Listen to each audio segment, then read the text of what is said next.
పడేసింది. అది మన భారత్ యొక్క పవర్. ఎస్, మన దేశంలోని ప్రజలకు సివిక్ సెన్స్ లేదు. మనం బాగా డెవలప్ అయిన దేశాల్లాగా నీట్గా లేము.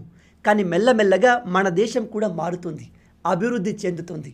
మన భారత్ ప్రపంచంలో ఒక పెద్ద దేశం, అత్యధికంగా జనాభా కలిగిన దేశం. అందుకే డెవలప్మెంట్ మిగతా చిన్న చిన్న దేశాల్లాగా ఫాస్ట్గా జరగదు, కాస్త స్లోగా ఉంటుంది. కొంచెం కామన్ సెన్స్ ఉండి చదువుకున్న ఎవరికైనా ఈ విషయం అర్థమవుతుంది. కానీ ఈ కాలంలో సోషల్ మీడియాలో వైరల్ అవ్వాలి అనుకునే ప్రతి చిల్లరగాడు, ఇంటర్నేషనల్ ట్రావెల్ చేసే ప్రతి ఇన్ఫ్లుయెన్సర్ వాడు సుపీరియర్ అనుకుని ఇండియా గురించి నోటికి వచ్చింది వాగుతున్నారు.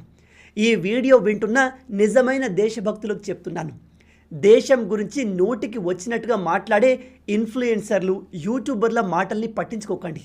వాళ్లకు ఎక్కువగా అటెన్షన్ ఇవ్వకండి. వాళ్ళు వ్యూస్ కోసం, డబ్బు కోసం సొంత దేశాన్ని తిట్టడం కాదు, ఇంకా ఏదైనా చేస్తారు.